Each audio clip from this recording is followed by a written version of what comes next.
ब्रह्मचारी गुरुकुले वसन्तान्तो गुरोर्हितम् आचरन् दासवन्नीचो गुरौ सुदृढसंहृदः।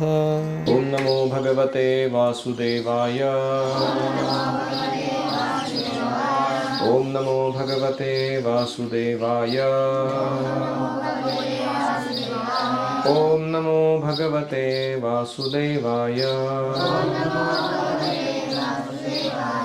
हम पढ़ रहे हैं श्रीमद् भगवद गीता अध्याय 2 श्लोक 24। अच्छेद्योऽयमदाह्योऽयम् अक्लेद्यो शोष्य एव च नित्यः सर्वगतस्थाणुर् अचलोऽयं सनातनः अव्यक्तोऽयमचिन्त्योऽयम् अविकार्योऽयमुच्यते तस्मादेवं विदित्वैनं नानुशोचितुमर्हसि। अयं यह आत्मा अच्छेद्यः अविभाज्य है, अदाह्यः न जलने वाला है, अक्लेद्यः न ही गीला होने वाला है, अशोष्य एव च और न सूखने योग्य है। अयम यह जीवात्मा नित्यः नित्य सर्वगतः सर्वत्र गमन करने पर भी स्थाणुः स्थिर रहने वाला है, अचलः अपरिवर्तनशील, सनातनः सदातन जिसका जन्म नहीं मृत्यु नहीं, अचिंत्य मन के लिए चिंतन करने के परे। अयम यह जीवात्मा अविकार्यः अविकारी उच्यते कहा जाता है, तस्मात् अतः एनम इस जीवात्मा को एवं विदिता इस प्रकार जानकर अनुशोचितुम शोक करने के न अर्हसि योग्य नहीं हो। अनुवाद। यह जीवात्मा अविभाज्य अदाह्य अक्लेद्य और अशोष्य है। यह नित्य सर्वव्यापक स्थायी अचल और सनातन है। यह अव्यक्त अचिंत्य अविकारी भी कहलाता है। जन्म आदि षड विकार से रहित होने के कारण इसे अविकारी कहा गया है। अतः जीवात्मा को इस प्रकार जानने के बाद तुम्हारा शोक करना उचित नहीं है।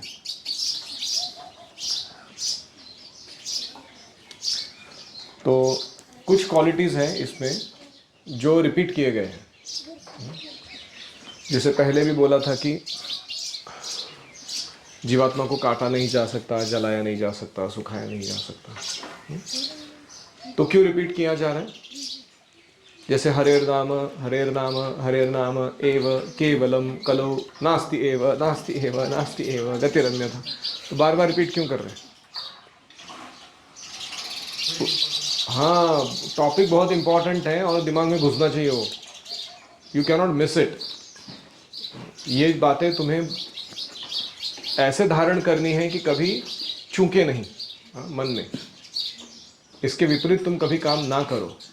इसलिए ये रिपीटेशन जरूरी है। आप पुस्तक से खेलना बंद करेंगे जरा? तो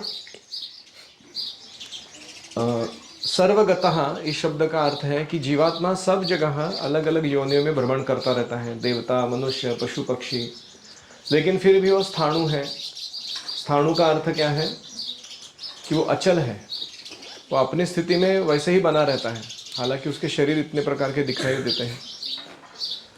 और अव्यक्त अचिंत्य ये दिखाता है कि मन इस आत्मा की स्थिति को पकड़ नहीं पाता तर्क के द्वारा। और अविकारी शब्द क्या दिखाता है कि शरीर में जो विकार आते हैं, जन्म, बढ़ोतरी, बाय प्रोडक्ट्स, क्षीण होना, क्षय होना, मृत्यु, पुनर्जन्म, ये सारे विकार किस में नहीं आते? आत्मा में नहीं आते। इसलिए उसको क्या कहा गया है? अविकारी। अथ चैनं नित्यजातं नित्यं वा मन्यसे मृतं तथापि त्वं महाबाहो नैनं शोचितुमर्हसि। महाबाहो, हे महाबाहो अर्जुन। अथ च, ये जब भी संस्कृत में अथ च आता है तो समझ लेने का कि लाइन ऑफ थॉट चेंज किया जा रहा है। पहले किस बात पर चर्चा हो रही थी कि शास्त्र के आधार पर जानो कि आत्मा का अस्तित्व है। कोई कहेगा मैं शास्त्र मानता नहीं हूँ, मैं नास्तिक हूँ, तो नो प्रॉब्लम। अथ च, अगर तुम उस लाइन ऑफ थॉट को भी पकड़ोगे तो भी एनम, आत्मा को, नित्य जातम, शरीर के साथ उत्पन्न होने वाला, वा नित्यम मृतम, या नित्य मरणशील, मन्यसे, मानते हो, तथापि, फिर भी, तुम, एनम, इसके लिए, शोचितुम, शोक करने के, न अर्हसि, योग्य नहीं हो। अनुवाद, हे महाबाहो अर्जुन, और भी यदि तुम जीवात्मा को नित्य जन्म लेने वाला और नित्य मरने वाला मानते हो, तथापि तुम्हारा इस प्रकार शोक करने का कोई कारण नहीं है। तो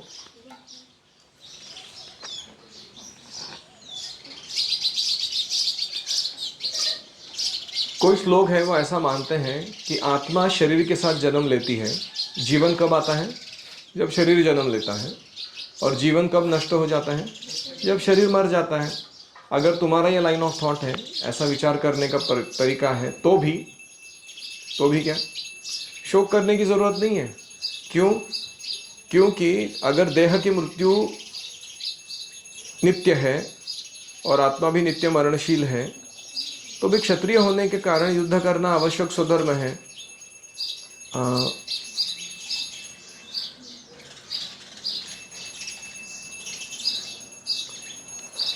अगर केमिकल्स कॉम्बिनेशन के कारण जीवन अस्तित्व में आया और केमिकल कॉम्बिनेशंस डिसॉल्व होने के कारण जीवन अस्तित्व में से खत्म हो गया, तो शोक करने की जरूरत क्या है? एवरीथिंग इज केमिकल्स, उसका कॉम्बिनेशन से जीवन निर्माण हो रहा है, ऐसा तुम्हारा मानना है। और everything is chemicals, it gets dissolved. जीवन था जो पहले अस्तित्व में, अभी चला गया। थोड़े से लॉस ऑफ केमिकल्स पे कौन रोता है? इसलिए शोक करने की जरूरत नहीं है। तो कहने का तात्पर्य यह है कि आजकल जो साइंटिस्ट बोल रहे हैं कि मानवीय जीवन की उत्पत्ति कब हुई? जब अमीनो एसिड्स के ऊपर जो समुद्र में बहुत सारी मात्रा में उपलब्ध थे, बिजली कड़कने के कारण या किसी विशेष ऊर्जा प्रदान करने के कारण अचानक कुछ बदलाव आ गए और उससे पहला लिविंग एंटिटी सेल, पेशी निर्माण हो गया। सुना है आपने? तो वो पहला सेल जो था उसका एक एबिलिटी ये था कि वो मल्टीप्लाई हो सकता था, अपने जैसे और बना सकता था। तो ऐसे और वो बनते गए, फिर उससे से सिंगल सेल ऑर्गेनिजम्स निर्माण हुए, एक पेशीय जीव। फिर धीरे धीरे वो पेशी कंबाइन होकर उसका मॉडिफिकेशन होने लगा। फिर बहुपेशीय जीव यानी मल्टी सेल्यूलर ऑर्गेनिज्म निर्माण होने लगे। और उसमें से फिर धीरे धीरे टेडपोल आ गया, मछली के छोटे से जीव आ गए, फिर ऐसे कोई आ गया, फिर सारे जलचर आ गए, फिर जलचर से थोड़े थोड़े एम्फीबियन बन गए, थोड़े ज़मीन पर आकर रहने लगे, फिर एम्फीबियन से थोड़े से प्रगत होकर और वो पशु बनने लगे, फिर वो पशु के बनते बनते बंदर से मनुष्य का आगमन हुआ, मनुष्य शरीर का। ऐसा मान रहे, मतलब क्या है कि केमिकल्स से जीवन की उत्पत्ति हो गई, ऐसा इनका मानना है। तो कहते हैं ठीक है, अगर केमिकल से जीवन उत्पन्न हुआ है और केमिकल में ही वापस विलीन होने वाला है शरीर, शोक क्यों कर दो? अभी जब तुम जी रहे हो, तुम अभी केमिकल अस्तित्व में हो ना, तुम्हारा कॉन्शियसनेस करके कुछ है ही नहीं, वो तो तुम ऐसा मान रहे हो। Everything is just interaction of matter with matter. जड़ पदार्थ का जड़ पदार्थ के साथ संयोग हो रहा है, इसमें शोक क्या करना है फिर? जैसे कोई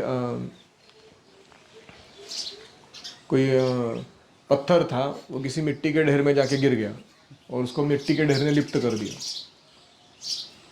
तो ये मटेरियल मैटर का मैटर के साथ इंटरेक्शन चल रहा है, उसमें कोई शोक थोड़ी करता है। तो ऐसे भगवान नास्तिकवादियों का सहारा लेकर भी अर्जुन को कह रहे हैं कि तुम्हें अपना क्षत्रिय धर्म करना चाहिए, शोक करते बैठने से कुछ नहीं होगा। ठीक है,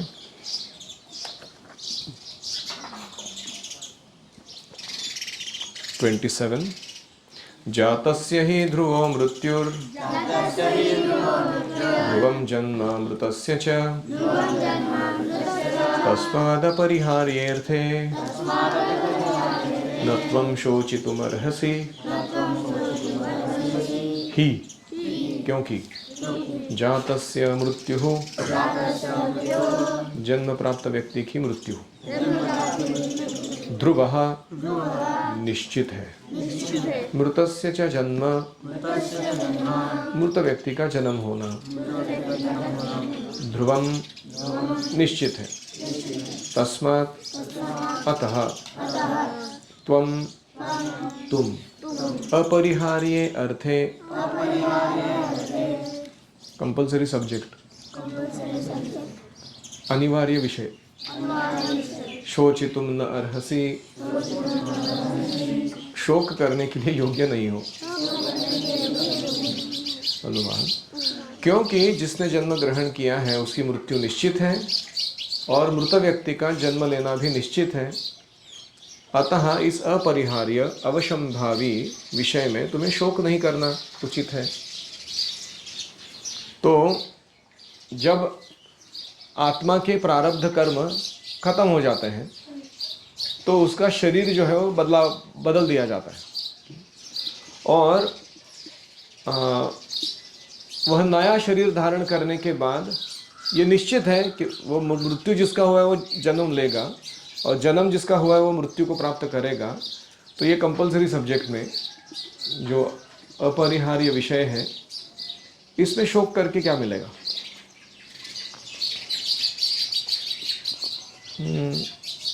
हमारा जो ड्रामा था वासु एंड टीम वाला, उसमें वो छोटा बच्चा अपनी माँ को क्या कहता है, तुम वो आंटी के गुजरने के कारण दुखी हो ना? तो मम्मी कहते हैं हाँ बहुत दुखी हूँ। लेकिन वो क्या शोक करने से तुम्हारी आंटी वापस आ जाएगी? वो पूछता है, याद है आपको? तो बोलते नहीं, वो वापस तो नहीं आएगी। फिर तुम ऐसा कुछ करो जिससे वो आंटी का भला तुम कर सको आध्यात्मिक रूप से, भौतिक रूप से तुम क्या कर सकते हो उसके लिए। तो ये जो थॉट प्रोसेस है बहुत इंटरेस्टिंग है। तो इसलिए शोक इस बात का है कि हम उनके संग को मिस कर रहे हैं। लेकिन वो शरीर क्यों छोड़ दिया, भगवान ऐसे क्रूर क्यों है, ये सब टॉपिक निकाल के अतिशोक करने की कोई ज़रूरत नहीं है, क्योंकि अवश्यंभावी होने ही वाला है ऐसा।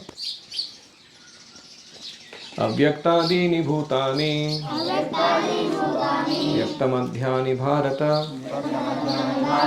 अव्यक्तनिधनान्येव तत्र का परिदेवना। भारत, हे अर्जुन, भूतानि सभी जीव, अव्यक्त आदीनि प्रारंभ में अप्रकट रहते हैं, व्यक्त मध्यानि मध्यावस्था में प्रकट होते हैं, अव्यक्त निधनानि मृत्यु के बाद अप्रकट हो जाते हैं, तत्र का परिदेवना। अतः उसके लिए शोक क्यों करना है? अनुवाद, हे भारत, सभी जीव जन्म से पूर्व अव्यक्त रहते हैं, जन्म के बाद मध्यावस्था में व्यक्त रहते हैं, मृत्यु के बाद पुनः अव्यक्त हो जाते हैं। अतः इस विषय में शोक करने का कारण क्या है?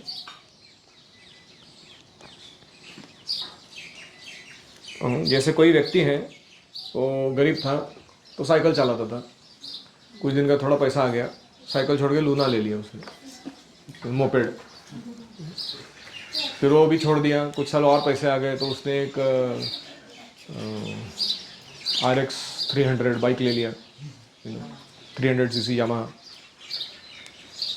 फिर उसके बाद और पैसे आ गए, वो छोड़ के उसने एक टोयोटा खरीद लिया कार। वो और पैसे आ गए तो उसने वो कार भी छोड़ दिया, उसने मर्सिडीज बेंज लगा, उसमें घूमने लगा वो। तो जो व्हीकल है वो बदलता रहा वो। फिर अचानक मर्सिडीज बेंज जो चला रहा था उसका दिवाला हो गया, बिजनेस पूरा ठप हो गया अचानक। वापस साइकिल पे आ गया वो, साइकिल चलाने लगा। अभी इसमें शौक क्या करना है? गाड़ी बदल गई इसलिए शौक करना है? अब समझ रहे हो? तो वो साइकिल अव्यक्त रूप में थी, बीच में व्यक्त हो गई, वापस वो अव्यक्त में चली गई। फिर वो स्कूटर आ गई, वो व्यक्त अवस्था में थी, वो कहाँ गए हो गया अव्यक्त अवस्था में। फिर उसके बाद नया कुछ तो मर्सिडीज आ गई, वो प्रकट अवस्था में आ गई कुछ दिन के बाद। वो बाकी बाद में वो कहाँ चली गई मर्सिडीज में पता नहीं। अभी इसको कौन शौक करता है इस टॉपिक पे? जो ये नहीं जानता है कि वो अंदर बैठा हुआ जो ड्राइवर था ना, वो मरा नहीं है, वो है, वो अस्तित्व में है, हमेशा बरकरार रहता है वो। उसके शरीर भले बदलते रहे अनेक अनेक रूप से। तो इसलिए कृष्ण कह रहे हैं अर्जुन को,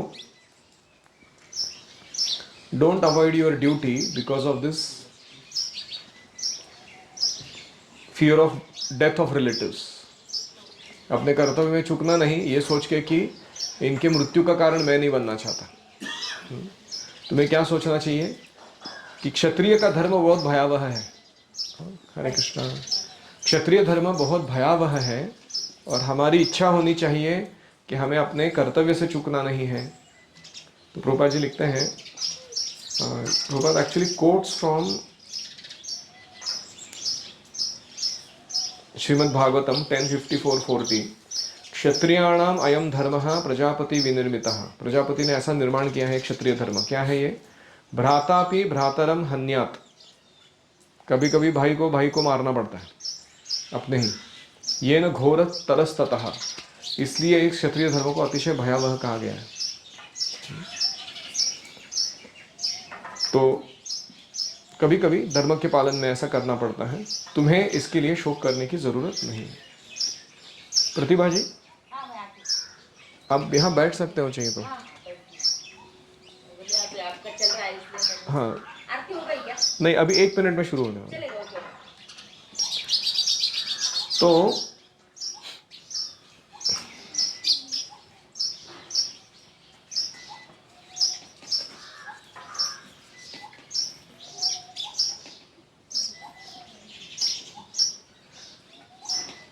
जिस अज्ञात स्थान से इन सारे जीवों का उद्भव होता है, प्राणी मात्रों का उद्भव होता है, उसी अज्ञात स्थान पर ये सारे प्राणी मात्र विलय हो जाते हैं, एक दिन चले जाते हैं। और वो यमराज ऐसा कह रहे हैं कि इसके लिए शोक करने की जरूरत क्या है? जब हम प्रकट अवस्था में एक दूसरे को दिखाई दे रहे हैं तो हम अपने संबंध बना रहे हैं, आसक्त या द्वेष धारण कर रहे हैं एक दूसरे के प्रति। जब हमें पता चलेगा ये ज़्यादा देर टिकने वाला नहीं है, ये ऐसा रहेगा थोड़े क्षण के लिए, और अचानक एक दिन आएगा कि ये सब गायब होने वाला है, जो हम ड्रामा चल रहा है इधर। तो क्या हम इसमें इतना ज़्यादा आसक्त या इतने ज़्यादा द्वेषपूर्ण व्यवहार करेंगे? Will we do it? No, we will think ये दिस टू शैल पास, ये भी निकल के जाने वाला है। तो क्यों हम अति आसक्त या अति द्वेषपूर्ण व्यवहार करें किसी के साथ? हमें हमेशा जानेंगे कि जो यथा योग्य मेरा धर्म है, कर्तव्य का निर्वहन करना है, उसके अनुसार ही मैं व्यवहार करूंगा इस हर एक व्यक्ति, वस्तु या परिस्थिति के साथ। जो मेरा धर्म नहीं है, मेरा कर्तव्य नहीं है, उसको छोड़ के एक्स्ट्रा आसक्ति या एक्स्ट्रा द्वेष निर्माण करने में मेरा कोई भला नहीं, ना उस व्यक्ति का कोई भला है। और यह जानकर हम शोक करना छोड़ देंगे, ऐसे कृष्ण कह रहे हैं।